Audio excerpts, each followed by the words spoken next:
Okay चलो बघा change होतो. मला सांग सप्लाय माहिती, लॉ ऑफ सप्लाय काय होता? प्राइस वाढली की क्वांटिटी ऑफ सप्लाय काय होतं हे माहिती आहे ना, की बाबा प्राइस वाढल्यानंतर क्वांटिटी ऑफ सप्लाय वाढतो. नसेल हे पण माहिती तर ते पण मी सांगतो. पहिले विचारा की नाही माहिती, सांगा नाही माहिती. माहिती का नाही माहिती? नाही माहिती. Okay law of supply, law of supply. हा लॉ ऑफ सप्लाय काय? लॉ ऑफ सप्लाय काय की प्राइस तुमची वाढते तर क्वांटिटी ऑफ सप्लाय पण तुमचा वाढतो. You are in this situation you are a producer. तुम्ही कोण आहात? प्रोड्युसर. तुम्ही दुकानदार आहात, म्हणजे जे प्रोड्यूस करतात एक गुड्स, पेन प्रोड्यूस करतात. मग तुम्ही पेनची प्राइस वाढती ना तर तुम्ही प्रॉफिट कमवण्यासाठी अजून क्वांटिटी ऑफ सप्लाय करताय. बरोबर? मग हा लॉ आहे, हे लक्षात ठेवायचं. दिस इज अ लॉ. ओके हा लॉ. मग इलास्टिसिटी काय सांगते की ठीक आहे, जर तुमची प्राइस वाढली 20%, सप्लाय वाढला तुमचा 50%, तर तुमची इलास्टिसिटी कॅल्क्युलेट करा. तर कशी करायची इलास्टिसिटी कॅल्क्युलेट? बघा फॉर्म्युला मी तुला सांगतो. पर्सेंटेज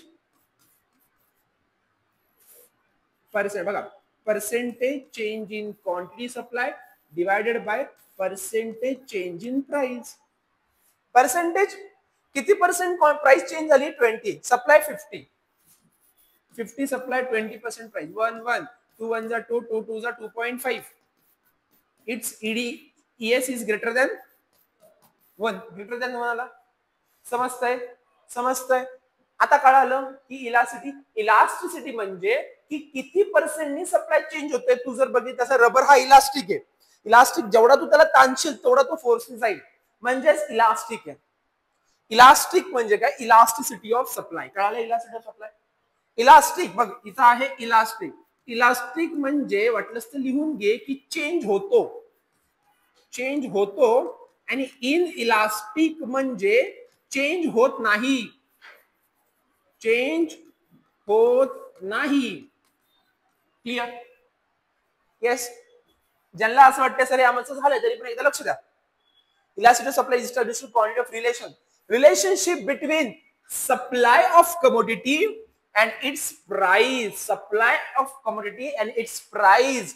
प्राइस आणि सप्लाय मधलं जे रिलेशन आहे, नातं आहे, प्राइस अँड सप्लाय मधलं जे नातं आहे त्यालाच म्हणतो आपण लॉ ऑफ सप्लाय. त्यालाच म्हणतो आपण इलास्टिसिटी ऑफ सप्लाय. क्लिअर? बघा पुढे जाऊयात आपण.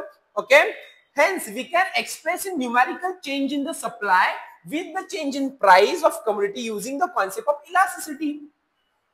ते स्वतः म्हणतायत. बघा ते स्वतः म्हणतात की जो काही न्यूमेरिकल चेंज होतो, नंबर्स मध्ये जो काही चेंज होतो, तुमचा क्वांटिटी ऑफ सप्लाय 50% ने इन्क्रीज झाला due to 50% increase in price, तो तुमचा इलास्टिसिटी ऑफ सप्लाय 1 आला. क्वांटिटी ऑफ सप्लाय बघा formula. Quantity of supply 50% in supply increase, 50% in price increase, तो आन्सर इज 1. सो इलास्टिसिटी किती झाला? समज इथे it is a numerical forms. Okay बघा however major factor to controlling the supply of commodities. बघा सप्लायवर जो मेजर फॅक्टर आहे, जो इम्पॅक्ट करतो तो आहे प्राइस. समजतंय? येस. चलो पुढे बघा. इथं त्यांनी फॉर्म्युला दिला सेम एज इट इज. मी जसं दिलं त्यांनी तसंच दिलेलं आहे, तसं मी दिलं. बघा पुढे चलो मी सांगणार. बघा हा क्वेश्चन तुम्हाला महत्वाचा आहे, जसं की तुम्हाला कॉन्सेप्ट महत्वाची. तुम्हाला एक्झामला सर 8 मार्काला क्वेश्चन येणार आहे का असा प्रश्न विचारू नका. आता 12वीत नाहीये 8 मार्काला येणार आहे का लिहायला, असं नाही. बरोबर ना? आता तुम्हाला येणार आहे एमसीक्यू. सो तुम्हाला एमसीक्यूच्या दृष्टिकोनातून तुम्हाला एमसीक्यू लक्षात ठेवायचे. एमसीक्यू काय? पहिलं मी तुम्हाला मगाशी सांगितलं परफेक्टली इनइलास्टिक. इनइलास्टिक म्हणजे काय सांगितलं? सप्लाय चेंज होतो का? इनइलास्टिक म्हणजे नाही होत ना. काय आहे? इनइलास्टिक. जर सर इलास्टिक असलं असतं तर मग होतो. कळालं? काय आहे परफेक्टली इन इलास्टिक सप्लाय. तुमची डायग्राम ही असते, तुमची डायग्राम इथं असतो तुमचा क्वांटिटी ऑफ सप्लाय, इथे असते तुमची प्राइस. मी जेवढं रेगोट्या ओढतो त्याच्याकडे लक्ष ठेवा. समजतंय? त्यांनी मी काय सांगितलं? सप्लाय चेंज होत नाही. Why? Because it is a inelastic. Supply changes मग कॉन्स्टंट आहे. सप्लाय कॉन्स्टंट ठेवला. प्राइस चेंज होऊ शकते, किती पण चेंज कर. Okay so it is equal to ES is equal to elasticity of supply is equal to 0. अरे सोपं आहे. Elasticity of supply is equal to 0. Elasticity of supply बरोबर Sanika? Elasticity of supply zero आहे, चेंज होतोय का नाही, तर म्हणतो काय झिरो आहे, काय झिरो आहे.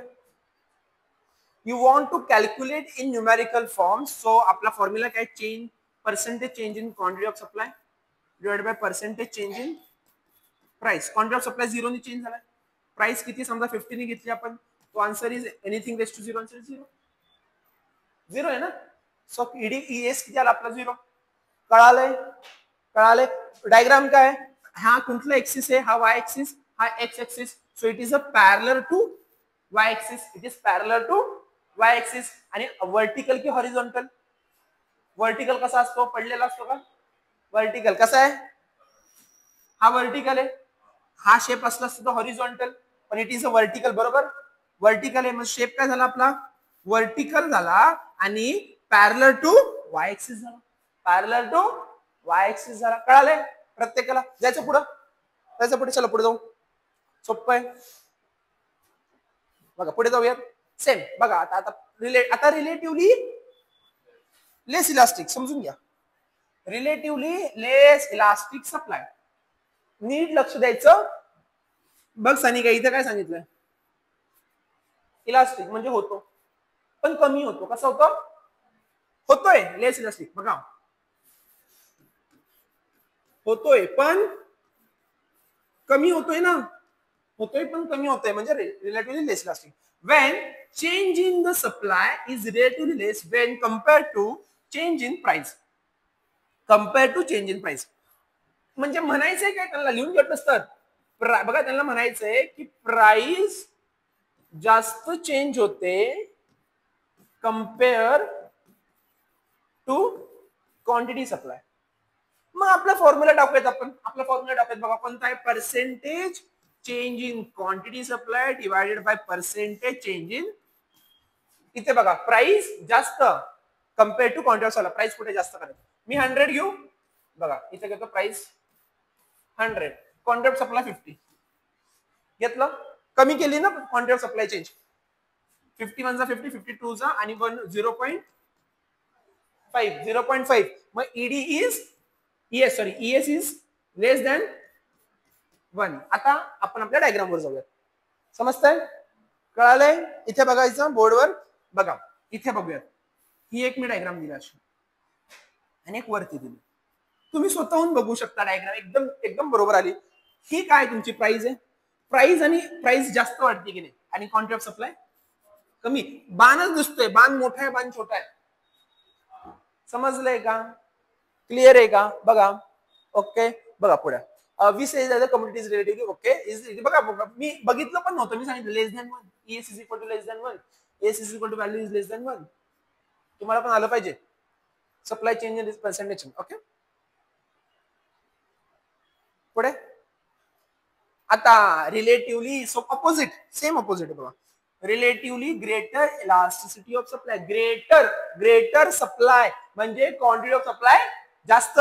फॉर्म्युला टाकून ना, फॉर्म्युला बघा, percentage change in quantity of supply divided by percentage change in price.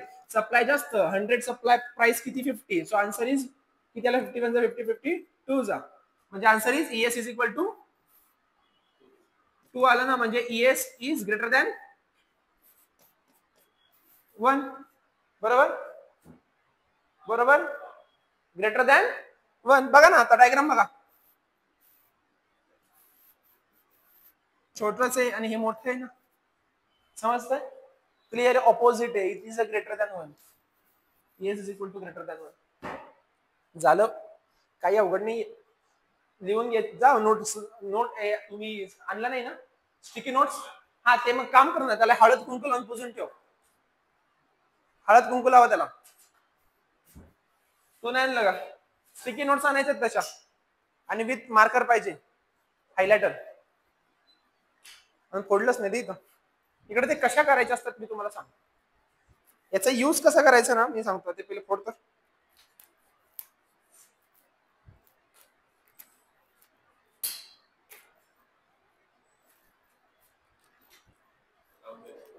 नाही ना, झालं,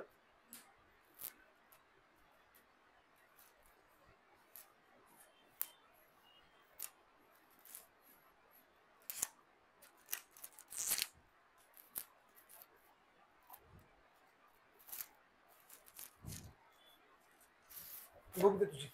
इथे लक्ष द्या. कोणता टॉपिक चालू आहे आपला? बघा इलास्टिसिटी ऑफ सप्लाय चालू. इथं मध्ये बघा जागा आहे, लावायचं मध्ये असं. दे चल पेन. स्टिकी नोट काय असतात? आता इथं लिहिलंय तू पहिले. बघा हा इथलाच पॉइंट आहे, इथलाच पॉइंट आहे. पहिला पॉइंट लिहिला तू परफेक्टली. काय पेन रे तुझ्यासारखा ऑफ सप्लाय. अरे हे पेन नको रे, जरा चांगला पेन दे. हा हा दे चांगला. ओके. सो तू काय केलं इथं? काय सांगितलं तू? ED is equal to 0. Elasticity of ED is equal to 0. Diagram कशी आहे? वर्टिकल आहे ना? वर्टिकल. डायग्राम कशी आहे? Vertical. ES is equal to 0. Okay. Parallel to Y axis. Okay. हे 1 मार्क्स क्वेश्चन आहेत तुमचे. ओके. आणि हे कशामध्ये? रिलेटिव्हली इलास्टिक डिमांड मध्ये डायग्राम थोडीशी काढली तू, अशी केली. ओके. संपलं. म्हणजे तुम्ही पुढे अभ्यास करताना तुला फक्त स्टिकी नोट दिसल्या पाहिजे. हे एवढे छोटं बघत नाही बसायचं. ओके. हे असे नोट्स तुमच्या काढायच्या आहेत. तुम्हाला मी माझी बुक आणून दाखवतो मी कशा स्टिकी नोट्स काढलेल्या आहेत.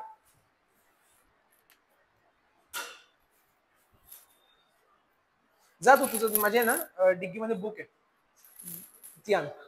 सीए ची बुक आहे, सीए ची. हा, फाउंडेशन दिले इकॉनॉमिक्स. ओके. बघा युनिटरी इलास्टिक. आता बघा हे समजलं ना? कुठे गेलं? हे समजलं ना? Greater unitary. Okay. Unitary elasticity. Unitary म्हणजे काय रे बाळांनो? इक्वल. काय? Equal change in quantity supply and price. There is equal change. Formula बघा.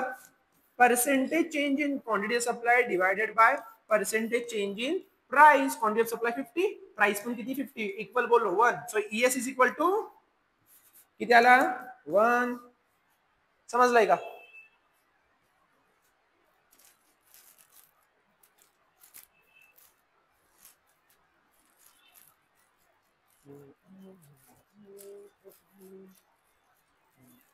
हे महत्वाचं लिहून घ्या. कसा येतो तुमचा ईएस? ओके. बघा इक्वल कसं काय? बघा नीट बघा. तुम्हाला हे डिस्टन्स इक्वल वाटतंय का? येस इक्वलच आहे. इक्वल डिस्टन्स आहे. मग ईएस काय आला तुमचा? 1. Unitary elastic supply. Unitary elastic supply.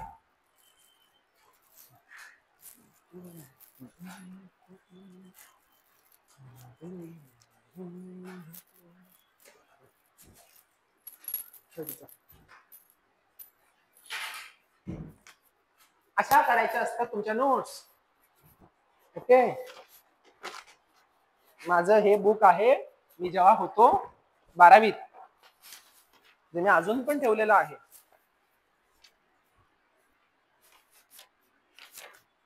असं हायलाइट पण कसं केलंय बघा. हायलाइट बघा कसं केलंय. रेड पेन पण वापरलाय. तुम्हाला एक हायलाइटर जमत नाही, असं करू नको.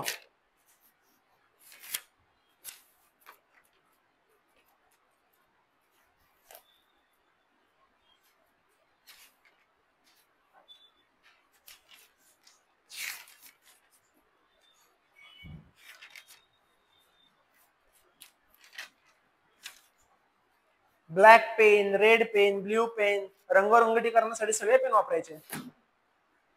ओके. समजलंय? येस. हे युनिटरी माहिती ना? Equal change in quantity of supply and price.